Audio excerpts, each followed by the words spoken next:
partage, c'est le côté où on gagne.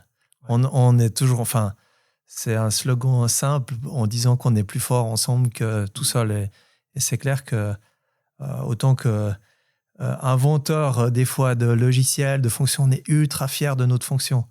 Mais lorsqu'on fait ça à 2, 3, et puis qu'un autre donne encore une meilleure idée, c'est encore plus impressionnant d'avoir ce résultat. Et je l'ai vécu, je sais pas, 1000 fois.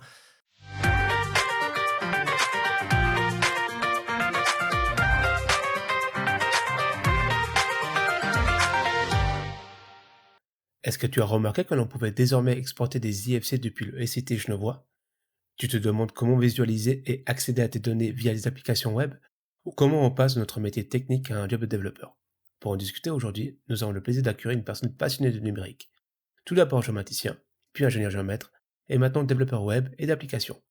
Bienvenue à Thomas Eichler pour la première partie de l'épisode numéro 4 du podcast. Si nos auditeurs souhaitent le contacter, vous pouvez le faire via son site internet bimaps.io ou avec son adresse mail hello@bimap.io. Comme d'habitude, les liens seront en description de l'épisode. Salut Thomas. Hello à chacun, merci pour l'invitation. Avec plaisir, salut. Salut. Tu as une chaîne YouTube qui s'appelle Hacking BIM. Le hacking pour toi, c'est quoi?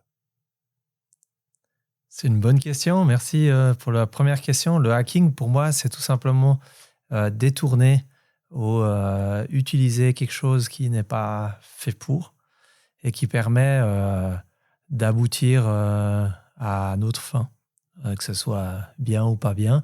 Si on parle du hacking par rapport à ce qui se fait sur le monde web aujourd'hui, ça peut être une prise en main d'un site web non autorisé, ou ça peut être le détournement d'un outil.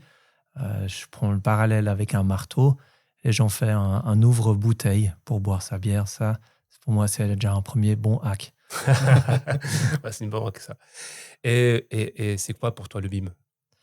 Pour moi, le BIM, c'est, je dirais, la définition, et j'essaie d'être le plus original possible. Donc, c'est un processus, c'est une méthode de travail, c'est une approche, une philosophie en quelque sorte de travail. Et puis, là derrière, il se cache des processus de planning, management, contrat, base de données, digital, software, logiciel, etc. Alors, comment on passe de géomètre à développeur? Alors, moi, j'ai toujours fait du développement, donc je suis tombé dedans, effectivement, quand j'étais petit. Donc, moi, même avant d'être géomètre, je faisais tu faisais avant déjà aussi, du déjà développement, alors dans le sens privé. Enfin, j'étais toujours attiré par l'ordinateur. Alors, c'était dans les années 90 pour remonter dans le temps. Et là, c'était du Windows ou du DOS et tout ce qu'on peut trouver. On trouvait des premiers Mac qu'on trouvait dans cette évolution déjà, au final, qui n'a pas vraiment changé sur le fond par rapport à aujourd'hui. Puis je démontais les machines, j'essayais de comprendre comment ça marchait. Donc, tu as démonté l'ordinateur de la famille? Alors, non, la famille, elle n'avait pas. Donc, moi, j'essayais de récupérer d'accord. Et d'acheter pour moi des machines. Donc, non, dans la famille, ça n'était pas encore autorisé d'avoir ce genre de machine un peu obscure. Donc, voilà, je remplissais mes armoires de tout ustensile, lecteur de disquettes et autres de cette époque. Et puis, petit à petit, comprendre, développer. Puis, bien sûr, je faisais beaucoup de vidéos aussi à cette époque, donc montage vidéo. C'est passé aussi au numérique. Donc, pas encore avec un ordinateur, ils n'étaient pas assez puissants, mais on faisait les premières animations en 3D. Et puis, tout ça, ce n'était pas au sens d'un métier. Donc, je faisais ça comme loisir. Puis après, dans ma formation de géomètre, entre guillemets, puisque à la fin, ça s'appelait un géomaticien, dans le côté informatique. Donc, on a commencé tout simplement à l'encre de Chine, pour ceux qui ont connu cette évolution. Et puis, c'est vrai que j'étais les premiers ordinateurs, enfin, les premiers PC qui sont arrivés dans le bureau, ça m'a plu. Puis, pareil, j'essayais de trouver il me semble que c'était AutoCAD. On a commencé, il y avait déjà AutoCAD. Il y a déjà AutoCAD, ouais, non, oui. Et puis, on a commencé un peu à trouver des macros, développer comment faire des extensions de programmes, personnaliser l'interface. Donc, j'ai commencé comme ça, dans la partie informatique. Et sinon, le reste de ma journée, j'avais mon tire-ligne. Donc, je tirais mes traits à la main. Et puis, je faisais mes teintures donc, à la main aussi. Tu peux expliquer le tire-ligne? Le tire-ligne, vas-y. Je ne sais pas comment expliquer ça. C'est une plume, en fait. Ouais, je sais. Je chargeais l'encre dessus. Et puis, avec nos règles équerres, on faisait tout notre cadastre et notre reproduction comme ça. Ensuite, on allait à la machine Helio, on faisait nos reproductions. Enfin, pour le petit côté nostalgique, on avait le temps et on prenait le temps de faire tout ça. Je ne sais pas si tu connais un peu le tire-ligne, Sven. Alors, moi, j'ai eu le choix quand j'ai fait mon apprentissage à l'époque. C'était peut-être un peu plus tard. J'ai eu 2 bureaux qui m'ont proposé une place d'apprentissage. Un où ils m'ont dit tu vas commencer tout de suite à l'ordinateur et on fera un petit peu de 3D. Et puis l'autre bureau qui m'a dit bon, tu commenceras chez nous, ce sera 6 mois à la planche à dessin et ensuite seulement on parlera d'un ordinateur. Voilà. Et j'ai fait le choix d'aller dans le bureau qui m'a proposé l'ordinateur tout de suite. Donc, j'ai fait un stage chez eux. J'ai utilisé pendant 1 jour et demi une planche à dessin. Ça m'a suffi. C'est bien pour le côté touristique, expérimental, donc découverte. C'est ça. J'ai vu ce que c'était, mais pas très longtemps. Okay. Ouais, moi, je me souviens, c'est que quand tu faisais ton tire-ligne, tu mettais des épaisseurs bien spécifiques. Avec les rotrings. Ouais. Après, tu as les rotrings, mais tu as le tire-ligne. Du coup, tu avais une petite molette. Ça, j'ai pas connu. Ouais. Puis tu tirais un trait, tu regardais dans le réticule, là, c'était une petite loupe, puis tu regardais l'épaisseur, c'était vraiment précis. Et du coup, tu te faisais chier à chaque fois de faire des traits pour être la bonne épaisseur. Je disais, putain. Je pense quelque chose que je trouve, c'est un héritage important, c'est si on parle des logiciels de dessin, en fait, ils ont mimé tous ces éléments. Puis, on va en parler dans les sujets après. Pour moi, c'est important d'avoir un minimum d'histoire. D'où vient la technologie, d'où viennent ces techniques, pour aussi les utiliser à bon compte. Et voilà, ça, c'est l'avantage. Depuis 2005, en fait, tu as ton entreprise, Plateforme 5, c'est juste? Oui. C'est quoi exactement? Tu y fais quoi? Alors, c'est une entreprise, on a démarré dans le monde média. C'est à l'époque le multimédia, ça s'appelait. Ça veut dire que on mélangeait les techniques de ce qui est vidéo.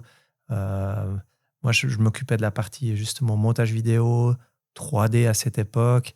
Et puis, on avait encore des événements. Enfin, on avait tout cet aspect-là. Puis, ça a évolué petit à petit avec les technologies web. Donc, site web, applications et tout ce qui va bien là-dedans.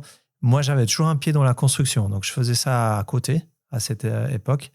Et puis, petit à petit, c'était en 2009, j'ai monté la partie, on va dire, construction, c'est-à-dire Plateforme 5 R&D avec toute la partie où je développais des plugins pour AutoCAD.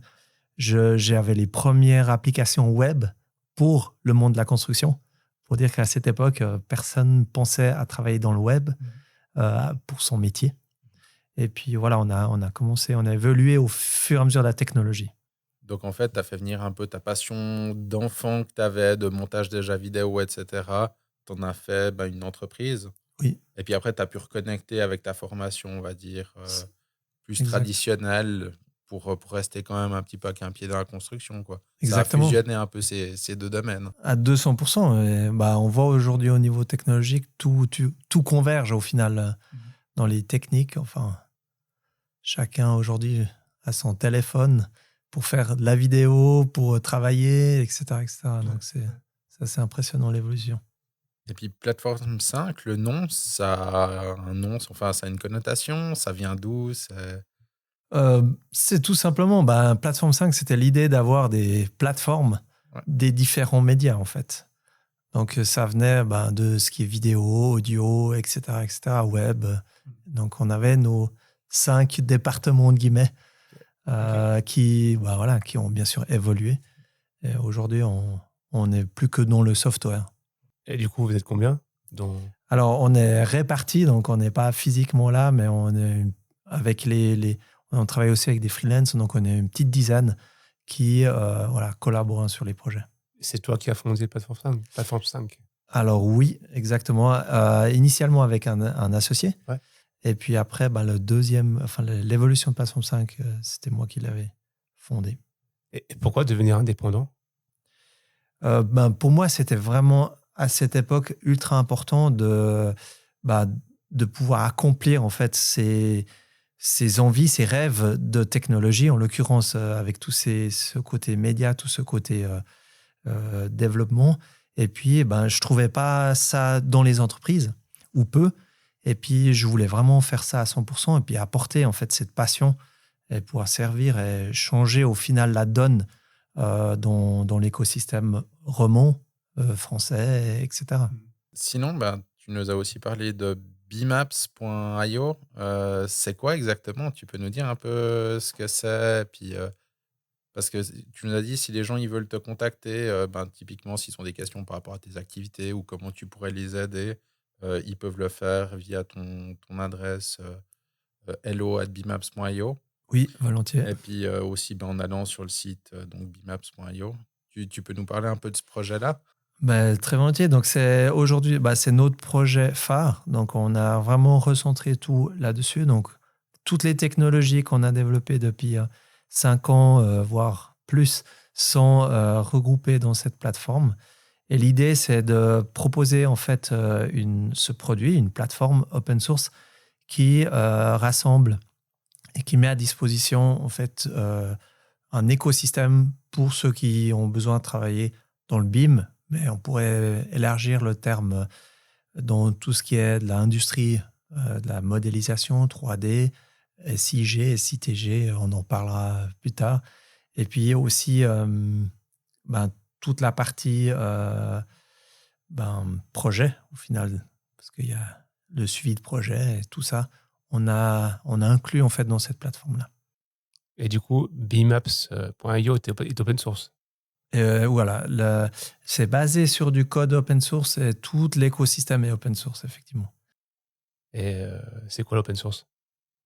L'open source, c'est une bonne question pour quelqu'un qui ne vient pas du monde de l'informatique. L'open source, c'est, je dirais, la définition simplifiée, ce serait le fait de partager un développement. Si je prends un parallèle qu'on peut faire sur la voiture, au lieu de vendre une voiture telle qu'elle, autant que produit fini, on met à disposition le code source pour permettre à une collaboration la plus large possible sur le développement de la voiture. Donc, au lieu qu'on soit une entreprise à développer une voiture, on sera potentiellement la moitié de la planète qui bosse à évoluer, à participer au développement de cette voiture. Ça n'empêche pas que la voiture, au final, elle soit vendue, que ce soit une entreprise qui a le produit final, mais la collaboration et le partage de l'ingénierie se fait vraiment le plus large possible. Donc aujourd'hui, pourquoi l'open source aussi? Dans le BIM, c'est une philosophie on parle de l'open data, donc on partage les données, on échange les données. Et pour moi, c'est aussi essentiel de pouvoir partager aussi ce qui maintient ces données, donc le logiciel, et qu'il puisse être évolué. Et aujourd'hui, on voit vraiment l'intérêt au niveau du monde informatique.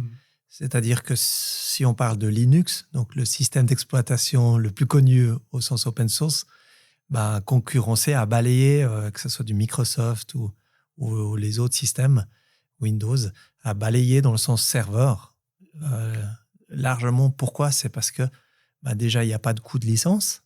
Souvent, c'est le cas de l'open source. Et puis, de l'autre côté, il y a tous les ingénieurs, tous les, on va dire, même touristes, parce qu'il y a aussi des fois des gens qui connaissent rien, qui s'intéressent au logiciel et qui peuvent faire un commentaire et qui peuvent faire un report de problèmes, de bugs, et qui puissent au final être des testeurs et en même temps proposer des idées, des solutions. Et si quelqu'un il n'est pas content, il peut faire sa version, il peut faire sa déclinaison. Donc c'est vraiment ultra dynamique, ultra flexible. Ok. Mais est-ce que bmaps.io est open source? Ça, c'est sûr. Oui. Et du coup, pourquoi tu l'as mis en open source? Naturellement, pour moi, c'est pour faire participer un maximum d'acteurs. Ouais. Donc pour moi, c'est ça la raison numéro 1. C'est aussi le fait de faire participer, mais c'est aussi parce que je ne détiens pas l'absolue vérité de mon produit et que j'estime que chacun peut et doit l'adapter selon son besoin. Donc ça, c'est pour moi vraiment la possibilité de l'open source. Si c'est un code propriétaire fermé, c'est très complexe ou plus complexe pour l'adapter aux besoins de chacun. Donc ça, c'est vraiment la qualité de ce genre de projet open source. Ouais, tu essaies de donner l'opportunité à chacun de participer à ce projet-là. Donc, du Oui. coup, Et puis de le personnaliser selon leurs propres besoins, Ouais. puis leur entreprise, finalement, c'est ça? Oui. Alors, entreprise, Enfin- c'est une échelle, on va dire, ambitieuse, Ouais. mais en tout cas, pays ou voire canton, ou, etc. Donc, tu as vraiment t'as une mentalité très partage. Partage, c'est le côté on gagne. Ouais. On est toujours... Enfin, c'est un slogan simple en disant qu'on est plus fort ensemble que tout seul. Et c'est clair que autant que inventeur des fois de logiciels, de fonctions, on est ultra fier de notre fonction. Mais lorsqu'on fait ça à 2, 3, et puis qu'un autre donne encore une meilleure idée, c'est encore plus impressionnant d'avoir ce résultat. Et je l'ai vécu, je sais pas, 1000 fois, 10 000 fois, le fait d'être confronté à 2 avis et avec un résultat qui est toujours meilleur. Alors, c'est une énergie, c'est un effort, bien sûr, de mettre en commun les besoins, mais c'est élémentaire dans le futur de la technologie, en tout cas dans le monde BIM. Est-ce que pour toi, enfin, il y a souvent un amalgame qui est fait entre open source et gratuit. Tu peux nous parler un peu de cette différence entre... Oui, c'est le sujet que j'essaie de rappeler assez régulièrement. Donc, si je fais le monde opposé, c'est un produit que j'achète. Si on peut reprendre l'histoire de la voiture. Bah, j'ai peut-être la maintenance à faire sur la voiture, l'entretien. Et puis voilà, s'il y a un problème, j'ai peut-être une garantie qui m'assure l'outil. Dans le monde de l'open source, comme je participe, je ne vais pas payer peut-être le prix de la voiture. Enfin, ça ne sera pas le même prix. Mais par contre, je vais m'investir personnellement dans le développement, dans l'amélioration, l'adaptation de la voiture. Donc, ce que je dis, c'est est-ce que c'est moins cher? Pas forcément. Est-ce que c'est plus cher? Pas forcément. Chaque cas, il faut l'étudier. Mais par contre, une chose qui est certaine, c'est que ça sera adapté aux besoins. Ça veut dire que la personne qui va prendre ce logiciel, elle va investir le montant, l'énergie qu'elle a envie. Et en fonction de ça, elle aura le retour sur investissement. Donc, gratuit, moi, gratuit jamais parce qu'il y a de l'énergie de toute façon à prendre une solution, à l'intégrer. Par contre, ça peut être une étape ou ça peut être un planning d'investissement où on dit OK, aujourd'hui, j'engage un développeur qui va me faire ma version. Et ça, ça sera le coût du développeur, par exemple. C'est le cas de l'État de Genève où ils ont vraiment monté une équipe où ils ont créé leur propre projet. Dans tout ce qui est open source, alors moi j'ai fait mon travail de casse en fait sur un petit développement. Alors c'était une petite mise en place de IFC OpenShell et puis IFC JS pour faire juste un POC sur de l'édition d'IFC pour montrer que c'était possible dans une plateforme web de venir rajouter un P7 et puis réécrire une valeur dans un attribut. Oui. On m'a posé la question du choix des licences parce que j'ai mis mon code en open source. Oui. On m'a dit mais il faut choisir une bonne licence parce qu'après tu es responsable de ton code, ce genre de choses. Est-ce que tu peux nous parler un petit peu, peut-être dans des très grandes lignes, un peu des types de licences qu'il y a et puis pour quelqu'un qui se mettrait au développement, qui comprenne un peu qu'est-ce que c'est déjà une licence et puis en gros à quoi ça peut servir? C'est un gros sujet. Donc, dans la question des licences, c'est un métier. Hein. Ouais. On est dans le domaine juridique, clairement. Bon ah ouais, okay, le choix d'une licence, les stratégies d'une licence. Alors, j'ai pas ce statut du tout. Mais par contre, c'est vrai que nous, on a pris le choix dans les projets de faire la GPL. Donc, GPL, c'est une des licences les plus répandus, on va dire, les plus standards, qui dit simplement que, d'une part, il y a une décharge de responsabilité dans l'utilisation du code, ça c'est important. Il n'y a pas d'engagement, enfin, il y a une liberté totale d'utilisation du code, il n'y a pas de contrepartie, etc. Donc ça, c'est vraiment les principes de base. Et puis, la personne peut faire des bénéfices avec cette on va dire, distribution, ce logiciel, même s'il l'a eu gratuitement, il peut faire un business là-dessus. La GPL est un petit peu plus restrictive puisqu'il demande vraiment à toute personne qui fait une modification du code de le rediffuser. Donc, même s'il l'utilise que en interne, il demande aussi de le rediffuser. Le GPL, lui, si on fait une vente publique, là, on doit donner le code source avec, donc le code originel. Sinon, on peut l'utiliser, on peut modifier. Si c'est que pour l'usage interne, on pourrait le garder pour nous, cette modification. Donc voilà, ça c'est deux. Il y a GPL donc, et AGPL, qui sont des variantes, mais il y en a bien sûr plein que je connais. Je ne connais pas toutes les déclinaisons. MIT, c'est une autre licence aussi qui est chaque fois qu'il y a une historique différente, chaque licence a une historique et a une raison d'être. Et il y a des sites, on pourrait mettre en commentaire un site qui permet un peu de s'y retrouver dans ces licences si nécessaire. En général, quand on crée un projet sur des produits comme GitLab ou GitHub, comme ça, il y a souvent des propositions de licences qui sont faites. Exact. Il y a un lien vers un site qui explique les licences les plus couramment utilisées. Parfait. Donc, c'est vrai qu'on pourra mettre ce lien en commentaire de la discussion. C'est vrai que GitLab vont aider à choisir là. Et puis, bien sûr, c'est recommandé de le faire. Ça, c'est important de considérer ça au début d'un projet, aussi simple qu'il soit. Comme ça, on se dédouane d'une éventuelle poursuite. Parce qu'on a, si je prends le syndrome américain, parce qu'on a mis le chat dans le micro-ondes. Ça arrive aussi au niveau logiciel, on nous reproche des choses incroyables si on ne se dédouane pas. Je pense que dans nos métiers, effectivement, on commence à modifier de la donnée. Oui.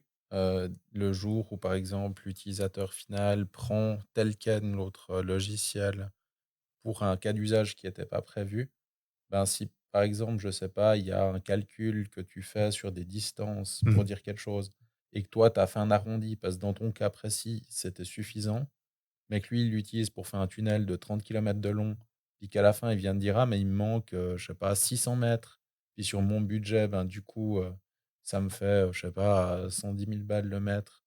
Ça me fait manquer énormément mon budget.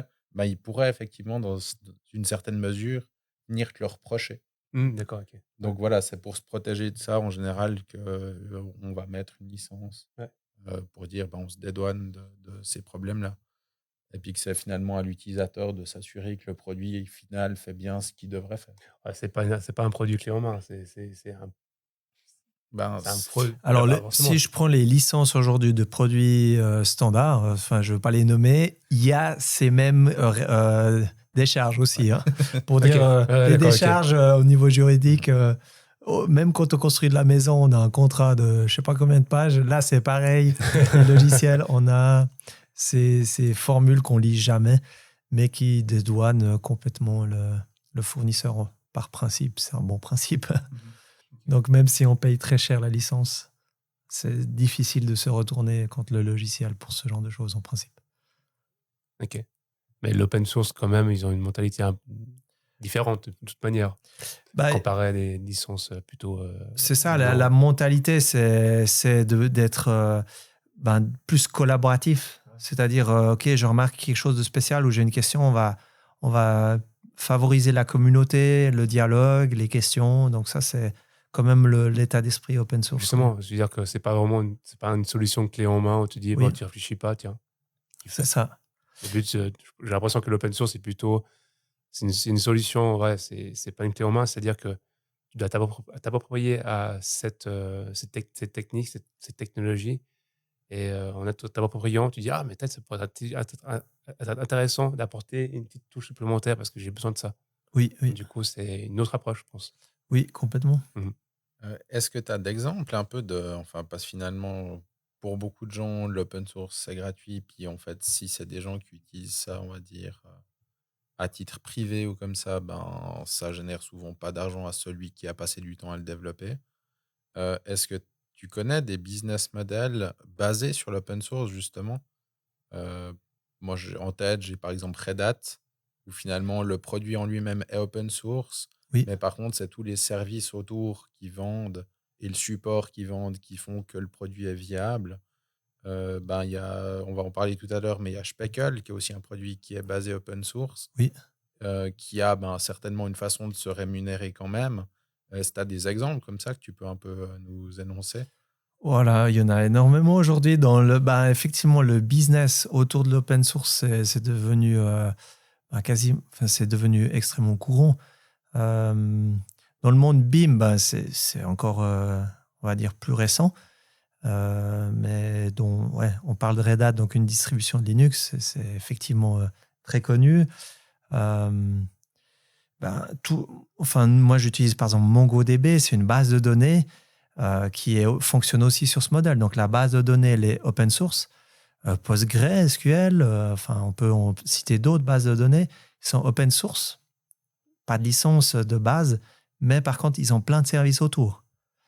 C'est une entreprise à but lucratif.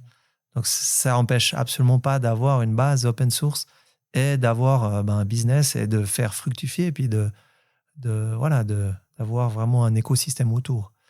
Et il y en a plein de variantes. Enfin, chacun fera son idée de génie. Google a, pour pas citer, pas faire. C'est un peu tard aussi. Trop tard. Le moteur de recherche, vous utilisez trop, je vais le dire comme ça, utilise énormément de code source open source, a reversé aussi énormément de code, participe. Mais d'ailleurs, Chrome, c'est utilisé par Chromium, donc c'est aussi open source. Chromium, c'est un excellent exemple. Ouais. Et c'est utilisé maintenant par une grosse partie de l'industrie. Oui. C'est aussi Android. Le base avant Android, c'était aussi open source, non? Android est open source. Ça l'est toujours. C'est toujours. Hein. Android est open source avec des conditions. Oui. C'est pas. Il y a une licence spécifique Android, etc., etc. Mais c'est l'avantage d'être open source, effectivement. Tu en as déjà parlé un petit peu, mais finalement, pour un développeur, les meilleures raisons de rendre son travail open source, c'est quoi? Parce que, comme tu disais, c'est peut-être d'élargir la communauté qui va pouvoir travailler avec toi. Tu vois d'autres raisons majeures qui pousseraient quelqu'un à ouvrir son code? On peut avoir une envie d'audit, c'est-à-dire montrer le code pour une lecture. On peut avoir tout simplement rendre service. C'est-à-dire, moi, j'ai créé un produit, mais 90% de mon code, il est open source. Donc, pourquoi pas, entre guillemets, reverser, rendre service dans l'autre sens. Donc, il y a un côté échange quand même utile. C'est une sorte de donnant-donnant. Voilà, après, aujourd'hui, via GitLab, GitHub, c'est des plateformes aussi qui favorisent l'open source, c'est-à-dire si on le met en libre service, on n'a pas besoin de compte payant, enfin, on a aussi des avantages de mettre à disposition une simplification de gestion. Après, si on parle peut-être des points un peu qui nous empêcheraient de le faire, c'est un risque de sécurité. Donc, ça veut dire si j'ouvre mon code, je veux aussi mettre en lumière peut-être des failles. Donc ça, c'est aussi le côté risque. Et puis du temps. C'est-à-dire que vraiment partager un projet correctement, ça prend énormément de temps. C'est pas juste je publie mon code. J'ai une communauté, petite, grande, à gérer. J'ai peut-être de l'aide à faire. Donc une sorte de documentation. Ça, pour les développeurs, c'est toujours un gros sujet de faire une belle documentation, etc., etc. Donc, c'est un vrai job de passer le fait de publier le code et de créer une communauté avec un code vraiment qui est utilisé par un grand nombre de personnes. Et la documentation, c'est toi, la documentation que tu mets sur GitHub, c'est pour aider les autres, mais aussi, c'est aussi pour toi, pour te rappeler ou non? Toujours. Ben, on fait toujours la documentation pour le projet, en fait. Ouais, ouais. Donc, bon, là, la documentation technique, c'est clair qu'elle est indispensable pour le développeur, mais elle va aussi aider tout le monde. Donc, c'est de toute façon, enfin, autant que développeur, on dit toujours on ne fait pas assez de documentation derrière. Ou des fois, ce n'est pas que de la documentation, c'est aussi du nettoyage de code, la simplification de structuration, etc. Est-ce que rendre son travail open source peut être considéré comme du marketing? Alors, bah oui, c'est de la communication, 100%. Oui, pour moi, c'est du marketing dans le sens que on va pas engager une équipe de marketing, justement un vendeur qui va vendre ça avec une licence. On va créer d'abord une communauté qui va pouvoir tester le produit gratuitement, en l'occurrence, et puis choisir par lui-même le produit. Donc, pour moi, c'est clairement une inversion du processus de Donc, vente. tu crées ta communauté pour justement créer déjà un lien, Oui, un fort lien, puis comme ça, ils sont déjà adhérents. c'est une manière de faire Mhm. effectivement qui est facile en open source. Et puis l'autre, on va dire, avantage que je vois aussi à ça, purement en termes de marketing, c'est finalement, ça fait office un peu comme un portfolio pour un artiste. Oui, Donc, c'est aussi de montrer de quoi la personne ou l'entreprise est capable. oui. Et puis qu'elle un peu montrer patte blanche aussi en disant, ben finalement, ce que je fais, c'est de bonne qualité. Je sais produire, on va dire, des outils propres, bien écrits, et puis surtout documentés. C'est ça, oui. Ouais. Donc, pour moi, c'est aussi une façon de montrer qu'on est capable de produire quelque chose de bien pour un client. Ouais, alors, en tout cas, dans les communautés que je participe dans les développements open source, ça fait plutôt un peu l'effet inverse, parce qu'on est quand même à cœur ouvert. C'est-à-dire, quand on ouvre le code, quand on ouvre tout ça, il y a une certaine modestie là-dedans à avoir, parce qu'il y a toujours quelqu'un qui va vous trouver une amélioration à faire, etc. Donc, je dirais que c'est pas, pour moi, je vais pas dire, OK, c'est l'image de marque que je mets en avant, mais c'est plutôt le côté transparence. Donc, est-ce que la personne va tomber là-dessus, elle va dire waouh, ou elle va dire ah non, j'ai trouvé une meilleure idée, ou pourquoi ils ont fait ça comme ça? Ben, disons, c'est à double tranchant là, dans ce cas-là. Mais par contre, pour moi, aujourd'hui, la transparence, elle gagnera clairement par rapport à une vente d'un produit obscur. Si je fais le cas d'un produit final où on ne sait pas ce qu'il y a dedans et on ne sait pas ce qu'on peut en faire. Non, puis le suivi aussi, mais effectivement, comme tu dis, peut-être dans cette sorte d'humilité, de dire, ben, si quelqu'un a trouvé peut-être un problème dans le code, Oui. puis qu'il le remonte, ben, finalement, la réaction de l'entreprise suite à ça, peut-être le temps de correction du bug C'est ça. ou la solution qu'elle apporte, ben, finalement, ça, pour moi, c'est de l'image de marque. C'est dire, Oui. on est humain, on ne peut pas toujours faire tout parfait. Par C'est- contre, ben, si on nous remonte un problème, ben, on est capable de le résoudre. Mhm. Ou en tout cas, on met les moyens pour qu'à la fin, on ait résolu ce problème-là. Mhm. Puis c'est peut-être là-dessus qu'on peut effectivement plus parler d'image de marque. Ah, complètement, ouais. Bah, je pense l'exemple pour moi le plus frappant dans le monde, on va dire BIM, c'est IFCJS qui, depuis le début, avait cette stratégie d'open source et qui a commencé tout en bas de l'échelle de l'IFC, c'est-à-dire il n'y a pas un IFC qui passait, et en corrigeant vraiment de manière ultra réactive. Donc, ils ont bossé jour et nuit, hein, ce n'était pas du tout un job standard, pour arriver à une qualité absolument impressionnante. On parlait de IFC OpenShell, donc, qui a mis, on peut parler de dizaines d'années pour arriver aux résultats qui sont aujourd'hui dans la qualité de lecture de l'IFC. Je n'ai pas fait de stats, je n'ai pas fait d'analyse, on va dire, scientifique, mais en tout cas, dans les tests, les derniers tests, tous les fichiers passaient autant d'une librairie à l'autre et ils étaient traités parfaitement. Et là, on parle de 2-3 ans pour le cas d'IFCJS. Donc, c'est un record absolu dans cette complexité-là.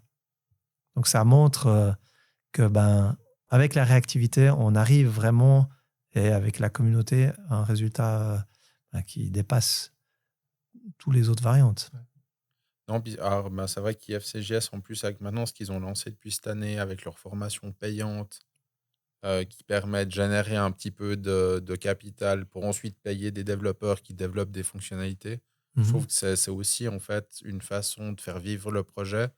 Et puis avec ces formations, de plus en plus d'inclure des gens qui s'intéressent aussi au Oui, projet et puis qui pourront y participer dans quelques temps.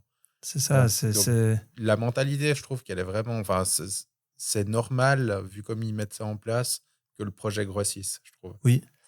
Et où, enfin, ils ont été bien loin, puisque c'est pas que transparence du code, c'est transparence du business, puisque même les finances sont ouvertes, D'accord, ok. sont communiquées. Donc chaque sou investi, dépensé est communiqué. Ok. Donc ça, c'est vraiment un exemple de transparence à l'extrême. Et ça, je trouve, c'est gagnant. Comme tu as dit, la communauté derrière, elle peut que adhérer.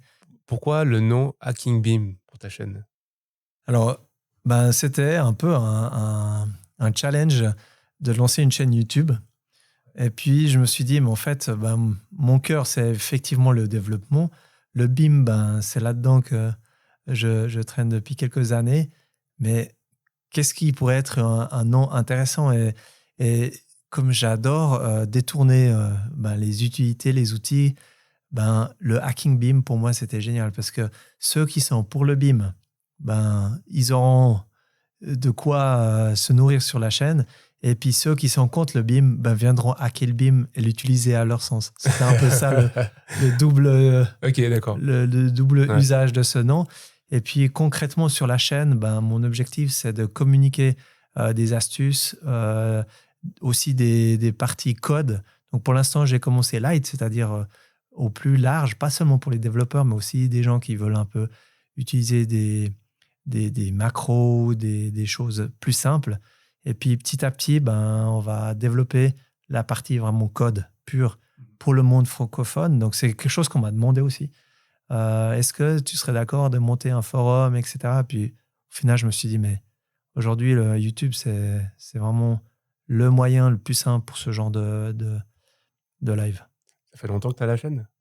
Une année, ça fait Une année. Ouais. Et puis, mon but, c'est pas d'avoir une cadence, on va dire, intensive, mais c'est de faire régulièrement, plusieurs fois par année, une vidéo ou un thème, etc.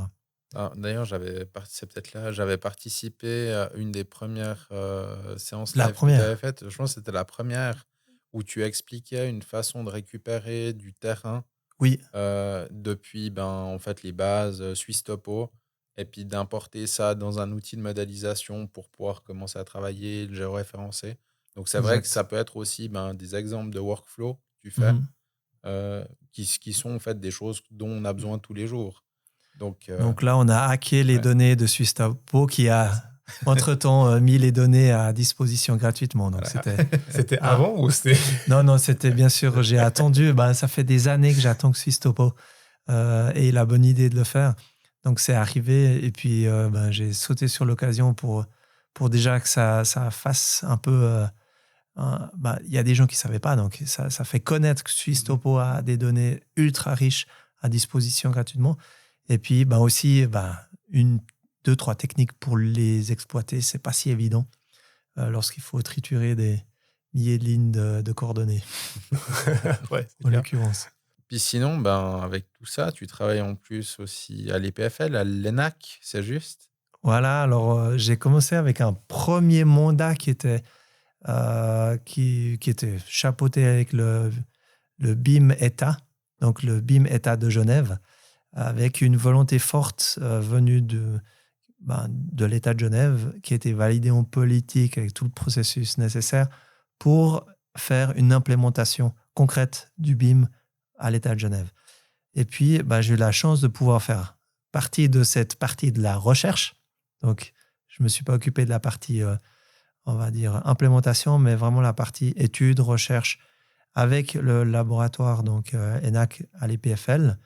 Et puis, notre petite équipe a autant fait la partie réflexion théorique, on va dire, qu'un POC, donc un Proof of Concept, pour une première étape qui est l'autorisation de construire avec un dépôt BIM. Et puis, aujourd'hui, c'est en développement, c'est-à-dire le projet au niveau de l'EPFL a été terminé, livré, et puis l'État de Genève développe aujourd'hui intensément la mise en place et ça a démarré. Donc aujourd'hui, l'architecte peut déposer un projet BIM dans l'autorisation de construire. Donc, je ne sais pas exactement si toutes les variantes sont possibles, mais les premiers tests ont démarré en grandeur nature en production. Donc ça, c'est une grande étape pour, en tout cas, la Suisse. Dans le canton de Genève. Donc, ça concerne que le canton de Genève. Hein. Okay. Chaque canton gère vraiment ça de manière indépendante. Oui. Et puis là, c'est les premiers à avoir atteint ce niveau d'avancement. Donc, c'est-à-dire que tu fais un export de ta maquette en IFC, puis tu l'intègres dans la plateforme de Genève, puis eux, ils contrôlent si c'est conforme. Voilà. Donc, concrètement, l'architecte a un standard à respecter dans ce IFC, ouais. Et puis il va exporter les données nécessaires, pas toute la maquette, mais les données nécessaires pour le dépôt, et va livrer ce fichier IFC qui sera un peu un fichier certifié, comme un plan qui était tamponné, donc le plan ou PDF, parce que maintenant il y a aussi les PDF qui sont déposables. Et du coup, ce IFC va passer le protocole de validation, donc la 100% numérique automatisée en partie. Et puis après, il y a les préaviseurs, les experts qui vont analyser ce fichier IFC, ces plans, si on veut, dans leur logiciel métier pour faire après le boulot standard, c'est-à-dire autoriser, analyser et autoriser. Ouais, s'ils respectent les règles, les différentes règles pour que ça soit le feu jusqu'à. Enfin, il y a énormément de préaviseurs à Genève avec chacun leur spécialité. Mais chacun devra accéder à cette maquette pour la juger au final. Donc là, ils sont Turon test. Donc là, il y a déjà eu des projets tests qui sont en production. Et puis, je ne sais pas exactement la date de diffusion officielle. Okay. Mais on est proche, on va dire. Et puis avec tout ça, dans encore un peu de temps, ou tu as encore d'autres activités que tu nous caches ou... Non, là, on a fait le tour donc effectivement, ça remplit c'est vrai, vite les semaines. À cœur. Voilà. Non, donc effectivement, aujourd'hui, ce projet il est fini. Donc c'est pour ça aussi que j'ai pu lancer Hacking BIM. C'était pas possible de tout faire en même temps. Et puis aussi BIMAPS, c'est clair que ça remplit maintenant la semaine directement. Et puis j'ai toujours un petit pourcentage maintenant avec le projet Spekel que je collabore avec aussi l'ENAC. Donc ça c'est juste génial parce que les projets de recherche, moi, c'est le rêve parce qu'on prend le temps de vraiment explorer toutes les possibilités, ce qu'on ne peut pas faire dans une entreprise avec une chaîne de production un peu trop tendue.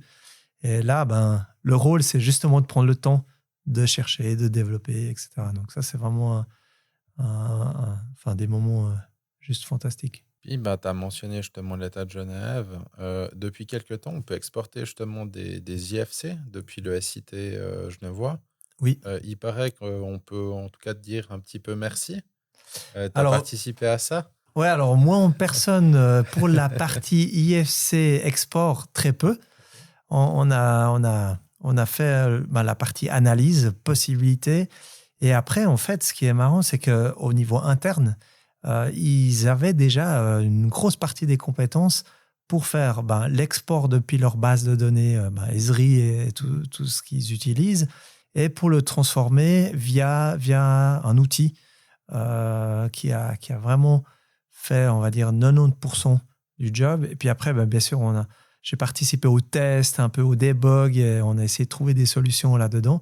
Mais pour dire, la plupart de cette fonction était fait dans le cas du SITG. Donc, pour dire, on a vraiment des compétences, que ce soit à Genève, mais dans les autres entreprises, services. Et puis, des fois, il faut faire le lien. Donc, c'est là où nous, on a fait notre petit boulot de raccord. Et comment tu es arrivé dans ce projet ? Là, c'était du bouche à oreille, en fait. Ils cherchaient quelqu'un d'un peu spécial, c'est-à-dire hybride versus BIM, développement, recherche. Ouais. Et puis, voilà, on était 2-3 personnes alignées sur ce poste. Et puis, on va dire, moi, j'aime bien les challenges qui sont impossibles. Donc, je me suis battu pour ce projet, effectivement. OK, d'accord. Et puis justement, les challenges un peu techniques, technologiques que vous avez rencontrés, tu peux un peu nous en parler? Ou bien c'était plus le côté peut-être d'adhérer au projet, ou ça c'était déjà validé, ou c'était vraiment technologiquement complexe à mettre en place? Et là, il y avait tout. Il y avait de l'humain, il y avait de la résistance à tous les niveaux. Enfin, politique, ça, je ne me suis pas occupé, mais il y a vraiment. Enfin, quand on travaille dans le monde BIM, on a le pourcentage humain, frein à la nouveauté. On a bien sûr le défi technologique. Et puis, on a aussi, on a fait une étude de marché aussi sur ce qui existe déjà. Puis, c'est aussi, il y a une part risque de dire, OK, est-ce que j'ai les possibilités au niveau risque et financier pour arriver à réaliser ce projet. Donc ça sera, que ce soit un canton ou une entreprise, les mêmes questions. Et puis, ouais, je sais pas si ça répond à la question. Ouais, Ah je ouais, pense que les challenges étaient multiples, en tout cas, c'est clair. Très, très varié. Alors moi, j'étais pas tout seul, hein. On Ouais. était une équipe Ouais. à l'EPFL et puis on se répartissait. Moi, j'étais un peu plus concentré sur la réflexion data, code, et puis répartir ça avec des modules, avec une technologie fonctionnelle. Donc, c'était vraiment mon job, faire quelque chose qui soit réaliste à ce niveau-là. Et en fait, ça reste... La question au niveau technologique, elle reste d'actualité. Parce que, imaginons qu'on a des maquettes qui sont déposées l'année prochaine qui dépassent 500 mégas. 500 mégas, ça, c'était le quota qu'on s'est donné. Ils vont avoir une limite peut-être au niveau du système. Donc, on a aussi calibré, on a cadré. Est-ce que la technologie répond aux besoins? Donc, voilà. Ça fait partie de cette recherche, de ces tests. Tu connais un peu les intentions du SITG en matière de BIM et d'Open Data, ou même de l'État de Genève, ou ça, c'est plutôt à discuter avec quelqu'un d'autre? Alors, je vais faire honneur à Ophélie Vincendon. Donc, toutes ces questions, je pense le mieux, ça sera vraiment de lui poser parce que elle est toute la journée sur le terrain. Elle a fait un boulot énorme justement pour le côté collaboration dans les différents services. Elle porte vraiment le projet. Et puis, moi, j'ai plus trop d'actualité au jour le jour là-dessus. Donc, ouais, ce serait génial qu'elle puisse en parler. Ok. On essaiera de la contacter alors. Je vous conseille. Je vous le recommande. Tu sais si dans les autres cantons, parce que là on a parlé de Genève, ça bouge aussi, ou s'il y a des projets similaires, ou en tout cas des intentions similaires qui se développent?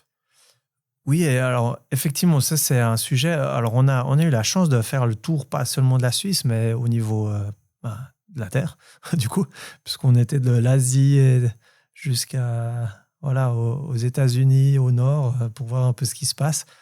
Et effectivement, c'est vraiment. Enfin, si on se regarde à l'échelle de la Suisse, il y a Zurich par exemple, qui est autant le canton que canton que la commune, que la ville, puisque c'est vraiment séparé. Ils avancent, ils ont des réflexions, ils ont des gens, ils ont des compétences sur le BIM et ça bouge. Maintenant, chaque canton bouge à sa manière avec ses priorités. Il y a pas un canton qui se ressemble, j'ai pas trouvé en tout cas. Mais oui, ça bouge. Alors, Zurich, les grosses structures, Bâle, etc., sont peut-être un peu plus dynamiques que les plus petits cantons. Ça, c'est aussi le côté structure et les finances, évidemment, aussi des différents cantons. Ouais. Mais voilà, chaque canton avance là-dessus et dans les cantons remontent, ça discute, il y a des séances, etc. aussi. Voilà. Donc, tu peux nous dire pour le canton de Vaud, tu as des infos? Alors là, je dois prendre un petit popcorn.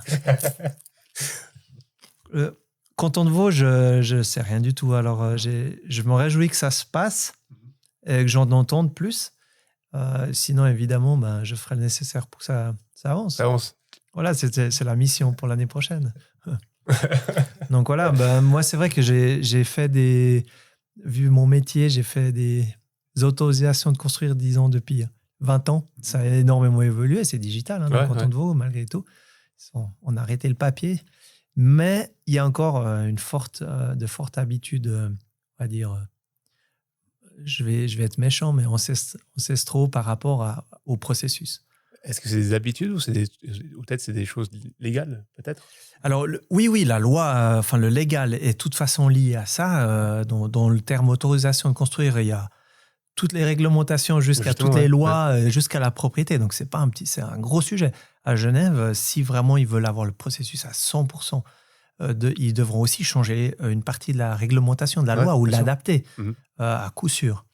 Mais ça n'empêche pas de faire une étape, puis d'avancer petit à petit. Et puis, bien sûr, si après il faut changer la réglementation, les juristes en herbe se donneront à cœur joie, que ce soit pour la réglementation, autorisation, enfin de tout ce qui est la construction ou même ce qui est fédéral, puisqu'on a bien sûr la réglementation fédérale aussi qui doit évoluer. Merci d'avoir écouté la première partie de cette interview avec Thomas Eschler de Plateforme 5. On le remercie pour cette conversation plus que constructive et on espère que ça t'a plu. Si tu as des conseils à nous transmettre, des thèmes ou des personnes que tu aimerais que l'on invite, n'hésite pas à nous le faire savoir. La suite de l'interview arrive dans un prochain épisode. À bientôt.